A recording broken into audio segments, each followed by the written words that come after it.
तो हमारा एपिसोड तांगसेन और कियान नेक्शवे की फाइट से ही स्टार्ट होता है, जहां पर कियान नेक्शवे को जैसे ही तांगसेन को हैंडल करने में थोड़ी सी मुश्किल हो रही होती है तो उसी के साथ ही कियान नेक्शवे कहती है स्पिरिट रिंग्स के बिना भी तांगसेन की पावर काफी ज्यादा मिसिंग है। और उसी के साथ ही साथ तांगसेन की कॉम्बैट एबिलिटीज और तांगसेन की फाइट की अवेयरनेस मेरे से अभी भी काफी ज्यादा हाई है। जिसके साथ ही हम देखते हैं तांगसेन कियान नेक्शवे पर कंटिन्यूअसली अटैक करना स्टार्ट कर देता है और इन दोनों की क्लोज कॉम्बैट देखने में काफी ज्यादा अमेजिंग लग रही थी। जिसके साथ ही कियान नेक्शवे कहती है तांगसेन के अटैक्स को एक साथ हैंडल कर पाना मेरे लिए काफी ज्यादा मुश्किल हो जाएगा और उसी के साथ ही साथ तांगसेन की अटैक्स करने की स्पीड भी काफी ज्यादा अमेजिंग है, जिसकी वजह से मैं उसके साथ कीप अप नहीं कर पाऊंगी। जिसके साथ ही कियान नेक्शवे इस फाइट में अपने पावरफुल अटैक्स का यूज करने लगती है और अभी तक ये दोनों फाइट करते हुए हालांकि पूरे फॉरेस्ट को डिस्ट्रॉय कर रहे होते हैं, मगर ये दोनों ही अपनी फुल एबिलिटीज को यूज नहीं कर रहे होते क्योंकि फाइट के नेक्स्ट मोमेंट में क्या हो सकता है तांगसेन और कियान नेक्शवे दोनों को ही इस बात का पता नहीं होता, जिसकी वजह से ये दोनों ही अपनी पावर स्टोर कर रहे होते हैं।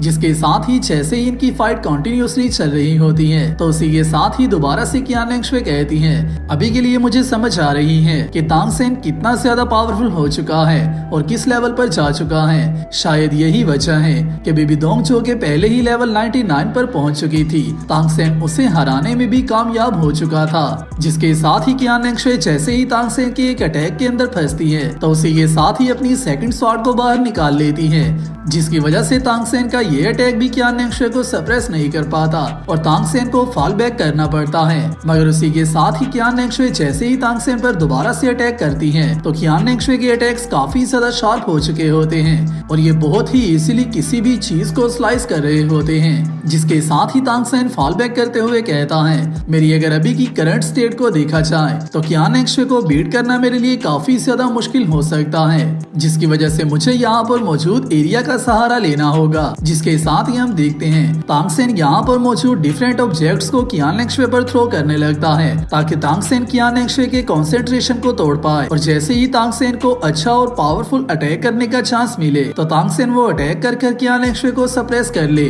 जिसके साथ ही तांगसेन कहता है अगर तो मैं कियान नेक्शवे के साथ इस तरह से फाइट करता हूँ तो मुझे बेसिकली सबसे पहले तो कियान नेक्शवे की कितनी ज्यादा एबिलिटीज है उन सब के बारे में पता चल जाएगा और उसी के साथ ही इन ऑब्जेक्ट्स में छुपने की वजह से मुझे एडवांटेज भी मिल जाएगा, जिसकी वजह से मैं कियान नेक्शवे पर सरप्राइज अटैक कर पाऊंगा। मगर कियान नेक्शवे इन सारे ऑब्जेक्ट्स को बहुत ही इजीली स्लाइस कर रही होती है और जैसे ही कियान नेक्शवे का ध्यान और साइड जाता है तो उसी के साथ ही तांगसेन को उस पर अटैक करने का चांस मिल जाता है और जैसे ही तांगसेन ये अटैक करता है तो वो कियान नेक्शवे को कुछ हद तक सप्रेस कर लेता है। इवन के इस अटैक के बाद कियान नेक्शवे यही कहती है क्या मैं दोबारा से तांगसेन से हारने वाली हूँ, क्या दोबारा से मैं उस दिन को रिपीट करने वाली हूँ जिस दिन तांगसेन ने मुझे हराया था। मगर उसी के साथ ही कियान नेक्शवे कहती है नहीं ऐसा नहीं हो सकता, मैं ऐसा नहीं होने दूंगी। मगर उसी के साथ ही जैसे ही कियान नेक्शवे का माइंड थोड़ा सा अनसेटल्ड होता है तो उसी के साथ ही डार्क पावर दोबारा से कियान नेक्शवे को सीड्यूस करना स्टार्ट कर देती है और कियान नेक्शवे से कहती है इस फाइट को विन करने की एबिलिटी हमेशा ही तुम्हारे हाथों में मौजूद है। मैंने तुम्हें पहले भी काफी मर्तबा ये स्टोरी सुनाई है कि एंजल गॉड ने भी जब के वक्त इस डिवाइन स्वॉर्ड को पुल किया था तो इस स्वॉर्ड को पुल करने की वजह से ही एंजल गॉड को भी उसकी गॉड लेवल की पोजीशन मिली थी। मगर एंजल गॉड की गॉड लेवल की पोजीशन को हासिल करने में उसके अलावा एक और इंसान का हाथ था और इस टोटल स्टोरी में एक और पर्सन ऐसा था जिसकी वजह से ही एंजल गॉड को ये सारी पावर मिली थी और आज के वक्त जिस एंजल गॉड को सब लोग जानते हैं वो उस पर्सन की वजह से ही एंजल गॉड बनी थी। जिसके साथ ही हम आते हैं दोबारा से स्वॉर्ड की मेमोरीज में, जहाँ पर लास्ट टाइम की एंजल गॉड जैसे ही स्वॉर्ड को पुल करने लगती है तो उसी के साथ ही कहती है लेवल 100 को अचीव करने के लिए 1000 ईयर्स का टाइम लग सकता है, जिसके बाद ही कोई भी इंसान गॉड लेवल पर पहुंचता है और ह्यूमन लेवल रेस्ट्रिक्शंस को क्रॉस ओवर करता है। और उसी के साथ ही साथ अगर तो ह्यूमंस की एज को देखा जाए तो ऐसा करना टोटली इम्पॉसिबल सा काम है। मगर अगर तो मैं ये स्वॉर्ड पुल कर लेती हूँ जिसे कि थाउजेंड्स ऑफ लोगों ने एक साथ मिलकर बनाया था और काफी लोग इसकी वर्शिप किया करते थे तो फिर मैं बहुत ही इजीली ग्रेटर पावर को अचीव कर सकती हूँ। मगर जैसे ही एंजल गॉड ऐसा करने लगती है और स्वॉर्ड को पुल करने लगती है तो उसी के साथ ही ओल्ड टाइम के सी गॉड वहाँ पर आ जाते हैं और आते ही एंजल गॉड को ऐसा करने से रोकते हैं और उसी के साथ ही एंजल गॉड को कहते हैं हमारे वर्ल्ड का हर इंसान ये जानता है कि ये स्वॉर्ड काफी ज्यादा रेयर और काफी ज्यादा यूजफुल स्वॉर्ड है। मगर इस बात के बारे में किसी को भी नहीं पता कि रियल में इस स्वॉर्ड के अंदर काफी ज्यादा डार्कनेस और काफी ज्यादा इवल छुपा हुआ है, जिसको के सील किया गया था। तो अगर तो वो सील टूट जाती है तो इसके कॉन्सिक्वेंसेस क्या हो सकते हैं, हम उसके बारे में सोच भी नहीं सकते। जिसकी वजह से मैं तो तुम्हें यही कहूंगा कि तुम इस स्वॉर्ड को मत निकालो। मगर उसी के साथ ही एंजल गॉड कहती है, तुम्हें अपने पास से बातें बनाकर मुझे सुनाने की कोई भी जरूरत नहीं है। हम दोनों एक दूसरे को हंड्रेड्स ऑफ ईयर से जानते हैं। मैं तुम्हारी एज अ टीचर और एज अ फ्रेंड रिस्पेक्ट तो करती हूँ, मगर जहाँ तक मुझे लगता है तुम सिर्फ इस बात से डरते हो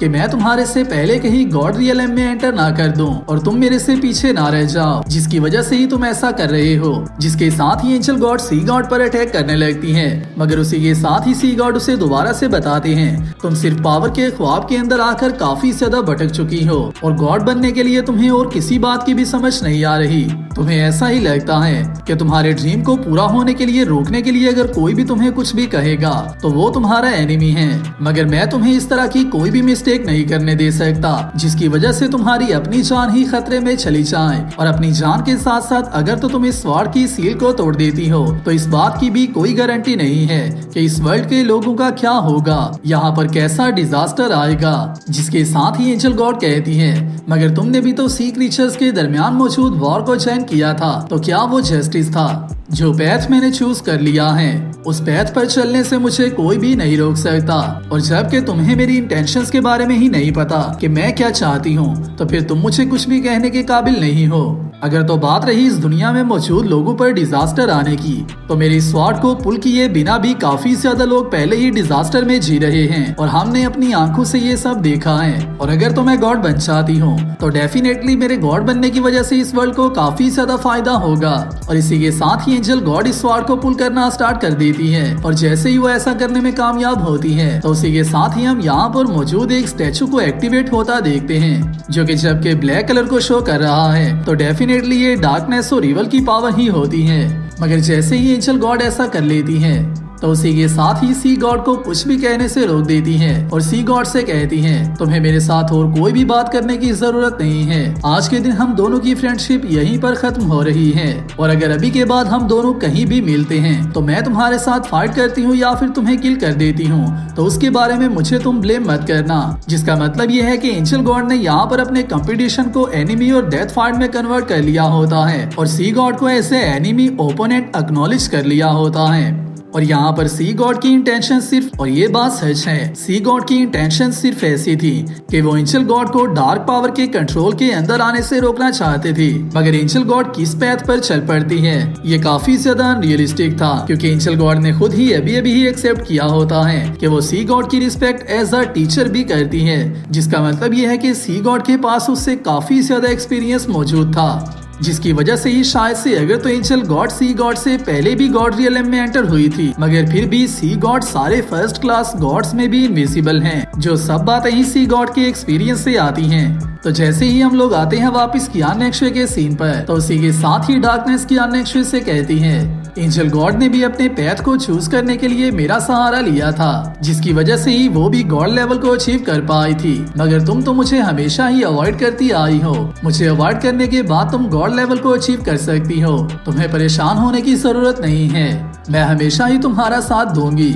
और तुम्हारे साथ रहते हुए फाइट करूंगी। और उसी के साथ ही साथ गॉड बनने की जर्नी काफी ज्यादा लंबी और ऐसी जर्नी है जिसमें तुम अकेली रह जाओगी, मगर मैं हमेशा ही तुम्हारे साथ रहूंगी और तुम्हें कभी भी धोखा नहीं दूंगी। मगर जैसे ही डार्कनेस ये सारी बातें करती है तो उसी के साथ ही कियान नेक्शवे दोबारा से उसी पर अटैक कर देती है और उससे कहती है, ना तो सी गॉड कभी भी एंजल गॉड की विल को समझ पाया था और ना ही तुम समझ पाओगी। तुम्हें सिर्फ एक ऐसा पपेट चाहिए जिसे कि तुम जिस तरह से चाहो उस तरह से कंट्रोल कर सको, मगर मैं ऐसी नहीं हूँ। तुम मुझे कभी भी कंट्रोल नहीं कर पाओगी। और इसी के साथ ही कियान नेक्शवे डार्कनेस पर अपनी एंजल गॉड की लाइट का यूज करते हुए अटैक करने लगती है है और यहाँ से उसे भगा देती है। मगर जाने से पहले डार्कनेस एंजल गॉड को दोबारा से समझाने की काफी ज्यादा कोशिश करती है और उससे कहती है अगर तो तुम चाहो तो मैं तुम्हारी सबॉर्डिनेट भी बनकर रह सकती हूँ। मैं तुम्हें दोबारा से कभी भी कंट्रोल करने की कोशिश नहीं करूंगी और तुम मेरी मास्टर बनकर रह सकती हो।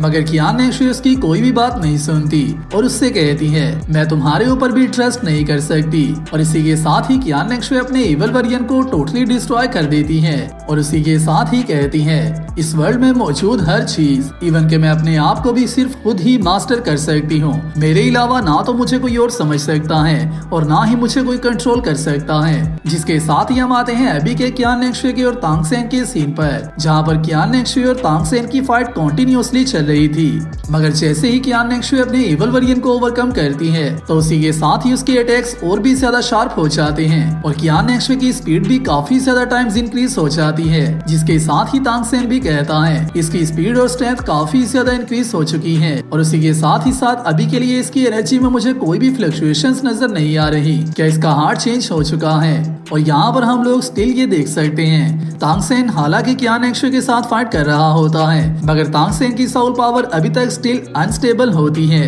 जिसके साथ ही तांग सेन कहता है मैंने अभी ही 3 साउल लिंक्स को फोर्सफुली अब्सॉर्ब किया है और उन साउल लिंक्स को अब्सॉर्ब करने के बाद हालांकि मुझे रेस्ट करना चाहिए थी ताकि मैं अपनी सारी स्पिरिट पावर को स्टेबल कर पाऊं और अपनी बॉडी में मौजूद इन सारी फ्लक्चुएशंस को खत्म कर पाऊं, जिसकी वजह से मुझे जल्दी से जल्दी इस फाइट को कंप्लीट करना होगा और इससे पहले कि मेरी स्पिरिट पावर कोई मसला करे या फिर मुझे कोई इंजरी हो उससे पहले ही मुझे कियान नेक्शुई को बीट करना होगा। जिसके साथ ही कियान नेक्शुई कहती है अभी के लिए जबकि मेरे हार्ट के अंदर कोई भी गैप मौजूद नहीं है और मेरे लिए सब कुछ क्लियर हो चुका है तो अभी के बाद तुम मुझे नहीं हरा सकते। और इसी के साथ ही कियान नेक्शुई एंजल गॉड की पावर का यूज करते हुए काफी ज्यादा फास्टली तांग सेन पर अटैक करने लगती है और अभी के लिए कियान नेक्शुई तांग सेन की पावर को ओवरकम करना स्टार्ट कर देती है। मगर उसी के साथ ही तांग सेन बैक फाइट करते हुए कियान नेक्शुई से कहता है अभी तक तुम मेरे से नहीं जीती और इस बात की भी कोई कंफर्मेशन नहीं है कि तुम मेरे से जीत पाओगी या फिर नहीं। मगर उसी के साथ ही कियान नेक्शुई जैसे ही तांग सेन को थोड़ा सा पीछे गिराती है तो दोबारा से एंजल गॉड की पावर का यूज करते हुए तांग सेन पर बहुत ही रुथलेसली अटैक करती है